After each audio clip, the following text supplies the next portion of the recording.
Please welcome Acharya Prashant.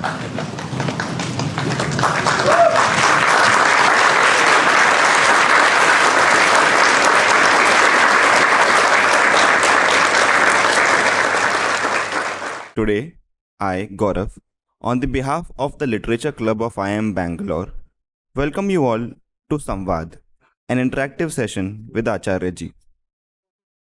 Acharya ji is a Vedanta exegete, a philosopher, a social reformer, a columnist, and a national best-selling author. He is a prolific writer with over 160 books to his name and is recognized as the world's most followed spiritual leader with over 55 million subscribers on YouTube.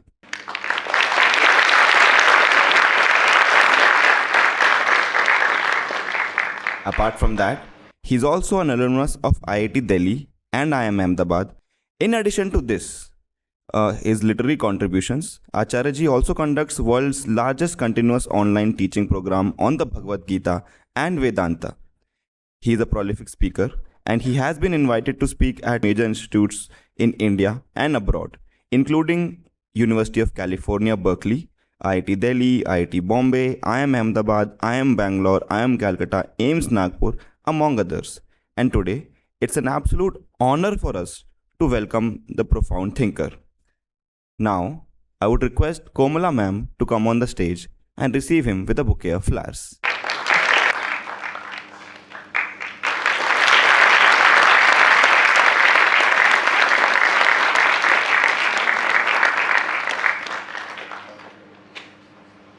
Now, I will leave the stage to Acharya ji to share his learnings with us. Thank you. Yes, let's begin, please. We'll keep it conversational, to and fro. Namaste, Acharya ji. So my question was, when we make important life decisions, how do we distinguish between like natural thinking and conditioned thinking? So there are some things like you get some genuine wisdom, and there are things like which are conditioned to us. So how to distinguish between them? Inquiry is the only route.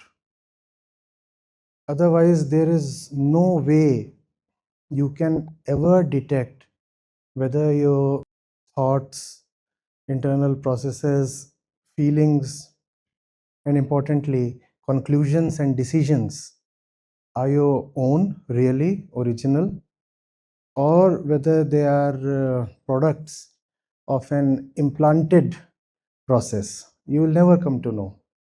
What has been implanted within, that which you are calling as conditioning, is an implanted thing. And once it has entered your insides, it will always appear innate.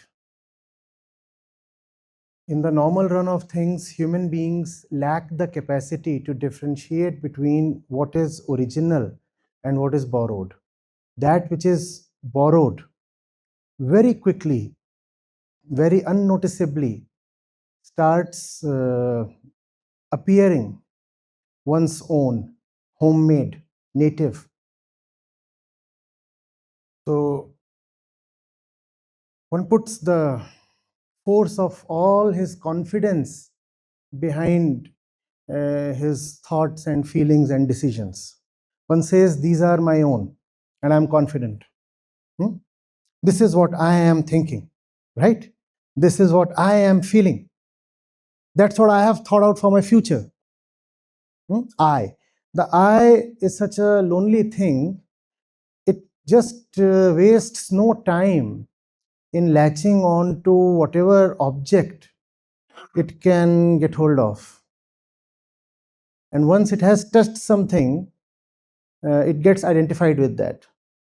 So a very foreign idea might enter your mind, and once you get associated with it, you will start claiming ownership. You'll say, it is mine, it is mine. And if somebody then questions that idea or invites you to debate, you might even feel offended or provoked. You'll say, this is my idea and you're questioning it. It is not the idea that you are questioning. It is my I-ness that you are questioning, because now my I is attached, rather identified with the idea. So if you question that idea, you are questioning their I-ness. You are questioning, by implication, their existence itself. I is your existence, right? So I am identified with a particular attire, trousers, jackets, saris, whatever. Nothing, an inanimate piece of clothing.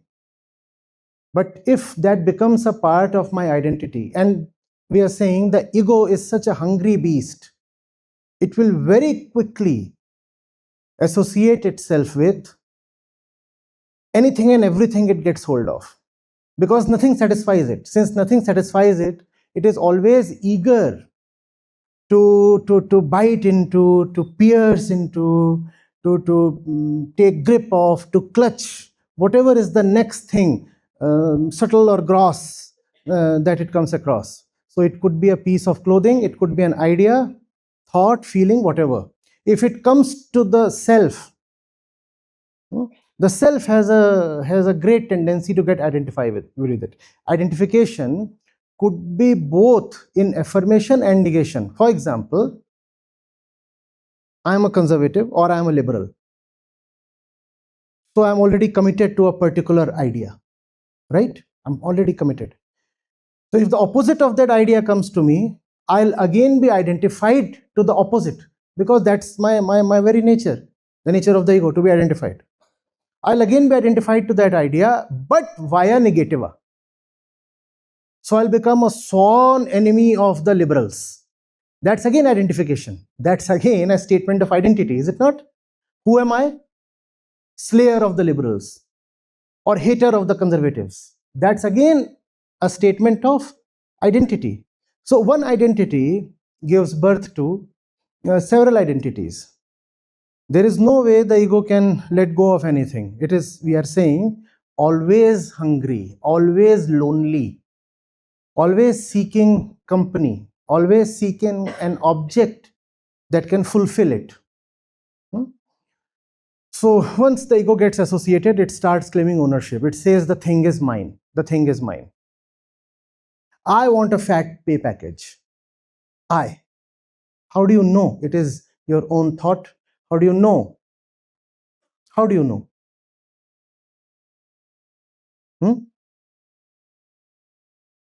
I think mine is the best country of all. I think my thoughts are superior to those of my neighbors. How do you know? I think my gender has a biological and historical right to dominate. I think my gender is made to provide care and emotional nourishment. How do you know? How do you know? Hmm? That's the thing. The questioner is asking, how do I know? And that's what I'm bouncing back to you. How do you know? How do you know? The thing is, we do not know, but still we are very confident. That's the problem. And there is nothing within that's going to raise a red flag of suspicion. There's nothing within that would ever say, sir, hold, wait, watch, question. You did not always believe in these things. From where did these things come to you? Can you ask? No, I don't want to ask, because if I ask, then it is terrible, because I run the risk of making the ego lonely again. The ego is now finding some comfort associated with some idea. And if the basis of that association is questioned, and if that association happens to be ruptured, then the ego becomes, I'm so lonely. Again, something is gone. So even if the association is false, the association has to be maintained. And if the association is to be disrupted, then you will have to go through inner pain. That pain is the price for living a truthful life. Well, believe me, whatever we are associated with, there is a great chance. I dare not say 100% chance, though the thing is, it is a 100% thing. But there is a great chance if you will question it, it will be proven to be false. That's the way of Vedanta. That's the way of honesty. To keep questioning whatever you know. The epistemological lens, that filter that asks, how do I know? How am I sure of the validity of my knowledge, my conclusions? How do I know of anything? How do I know that even I exist? Well, that's taking things too far. We'll not go that far.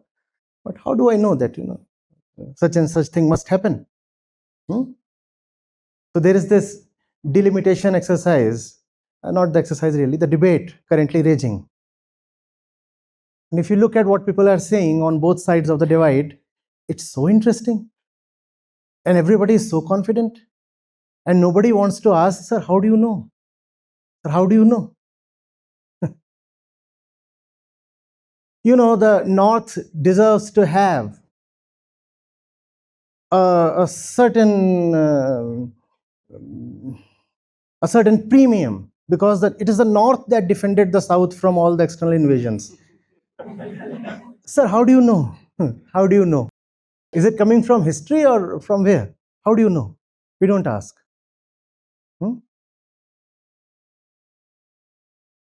Well, the North has been left behind because there was the freight equalization thing that enabled South to leap ahead. The South is ahead because the Chinese and Pakistani missiles were more prone to reaching the North.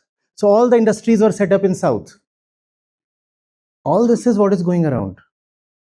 And we don't want to ask, how do you know? We are not saying what you are saying is false. We are just asking, how do you know? How do you know? Anybody can earn money, but it is the North that defends the frontiers. So shouldn't we subsidize them? How do you know? Are you getting it? Now, in this case, it is probably easier to know because you could consult lots of history books, you could apply your own discretion, and you could come to some sort of fair judgment as to what is really going on, what the whole thing is about, what are the political dimensions, what are the historical angles, and you can come to know. But when it comes to your insights, it becomes a little more difficult to know, because now something very personal is at stake. Something very personal. That something very personal is called the I. And there is no way of knowing whether you are conditioned or not except going through the process of inner pain. Inner pain. You'll have to question a lot of things. You'll have to question everything. It requires a lot of inner boldness. It requires a commitment towards honesty. That's what is called really being spiritual.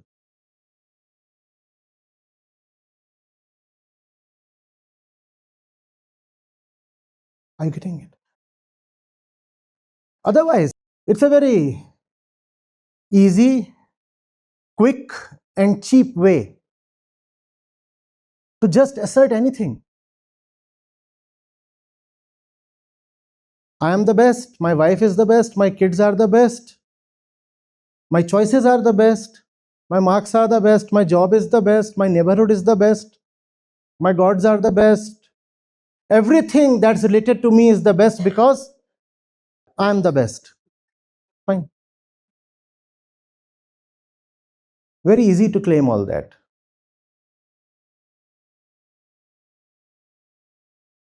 What's the real meaning of the term integrity?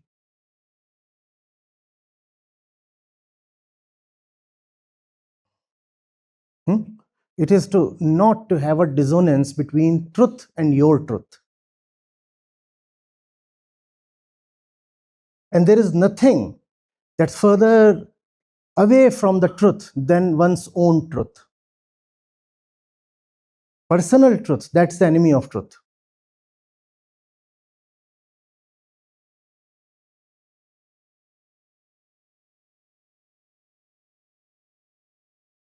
one requires, we all know our track records, no?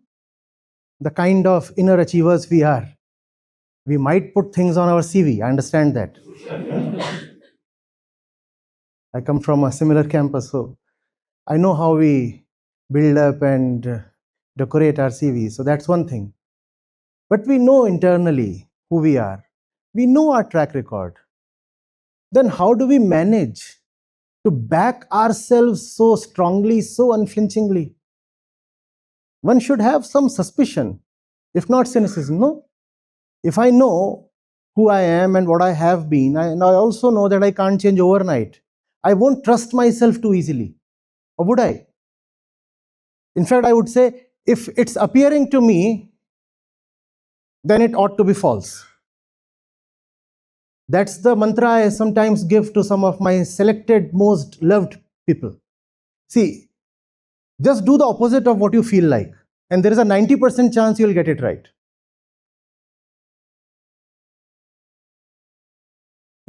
When I have to take a decision, sometimes I call in people to consult them. And I want to hear their opinion just so that I do the opposite of it.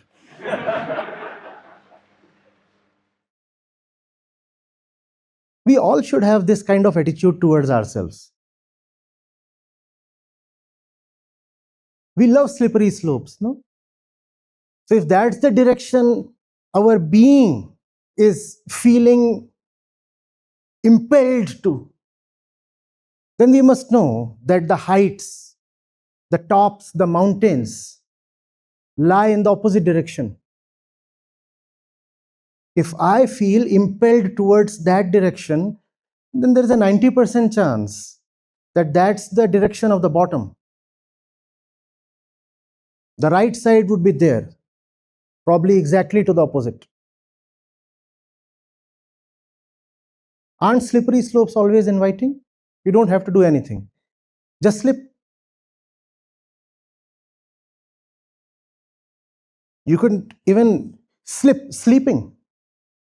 Comfortably you are sleeping and yet so much movement is happening. Like sometimes in 2 years in the campus, you don't even know when you have graduated. That internal sleep is a very typical thing. Keeps happening. Externally, we might feel our eyes are open.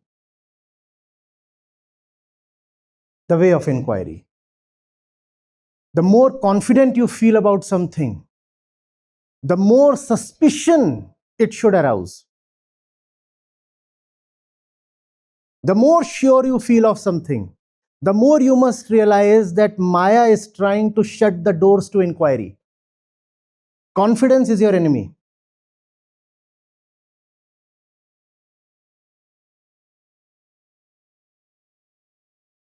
Catch the inner thief red-handed. Look at its functioning. See how it manipulates and distorts. See how it has preset conclusions and then it fabricates arguments in favor of the conclusions. That's such a bad way of arguing and concluding, no? If you do that in any of the sciences or in economics, statistics, commerce, accounting, anywhere, even in humanities, if you have a ready-made conclusion and then you manufacture arguments to support that conclusion, you would be called a third-rate philosopher. No? A third-rate arguer. But that's what we all do internally. My kid is the best, my choices are all right. That's something already proven, well in advance. And then you have to come up with arguments to somehow justify your choice. And we do not even know why we have already concluded in a particular way. But that's something we need to know. Because the one sitting inside is not your friend, please. The one who sits inside of us is not our friend. It's the false I. It's a usurper. It has taken over, stolen somebody else's name. The real I is something else, somebody else. The one who sits inside us has stolen the name. How can this thief be our friend? Where is this thief coming from? It's not homegrown. It's not arising from inside. It is coming from here and there. It's not our innate sense of self. It's a biological and social sense of self, mostly random, time-bound, conditioned, influences of family, culture, religion, education, media, and the rest of it. When it's coming from all these external places, how do we call it I? How do you feel if I say you, sir, you are sitting there, you are there, you are there, you are there, you are there, you are there, you are there, you are all over the place? Does that make sense? So physically, we want to be unit, right? An integrated unit. There has to be a certain oneness. No? This is me, and if this is me, that is, please tell me, that is not me. And if this is me, then that's not me, that's not me. But look at how it operates internally, psychologically. Here. When it comes to your arm is at one place and it cannot be coming from 5 other places. But look at what you have here. It's coming from 5,000 different places, and the flux is continuous. The tragedy is unmitigated. Continuous movement of influences, and these are coming from everywhere. Here. And yet we manage to call the content here as my own. How is it my own? How do I say, I am thinking? You're hurting my feelings. Are your feelings your own? Really? Are any of your concepts your own? A little hit on the head, and if you lose your memory, would these concepts stay with you? How are they your own? They are things stored in your memory. Stored in memory and picked up by the ego to associate with. How is this anything here? How is it your own? My caste, my geography, my nationality, my aims, targets, hopes, dreams, are they our own? If we ask a set of people like we have here to write down their dreams, please enumerate 5 top dreams you have. I guess there would be a 50 to 80% commonality. And I might be underestimating. How is it possible? If we are individuals, how is it possible that we all have so very common dreams? How is it possible? Does that not trigger suspicion? Prima facie, does that not point towards a need for inquiry? Something very dangerous is happening inside. And what's the danger? I am not at all there inside. I am calling it my insights. The fact is, inside of me, there is very little of me. How big a danger is that? That's a danger that the learned ones have called a danger bigger than death. Bigger than death, to the extent that they say that you are not even alive. They say you need to take birth. This that emerges from the mother's womb is just a thing of flesh. You cannot call that thing as living or alive or conscious. Life is for the sake of actually attaining birth. And you attain birth when you are able, via the process of self-inquiry, to cleanse yourself of all that is not you. When that, only that remains, that's just me, pure me, that's when you can claim that you are now alive. And that's the point referred to as Jivan Mukti. So how big a danger is it to lead a conditioned life? A danger bigger than death. Death is something we see as coming in the future. Whereas this is a danger about not even being born. Not even being born. No, not even being born is said to be a danger bigger than death. Most of us, well, no, that's the way of those who know. They don't mince words. They say most of us die physically without ever having taken birth. So here's the dead body. The tragedy is the fellow was never even born. He died without taking birth. He was eating, breathing, all that was happening, walking, talking, mating, reproducing, making a CV, getting a job, that's fine. The little problem is that he was never alive. All that was so conditioned, so mechanical, and we don't call machines as sentient beings, do we? So even a machine can do most of the stuff that we do. And with AI, it has become even clearer. No? Everything that we do, including emoting, can be done by a machine. So how do we say that we are even born? We don't call machines as born, we call them manufactured. So we are manufactured beings, right? DOM, date of manufacturing, not DOB.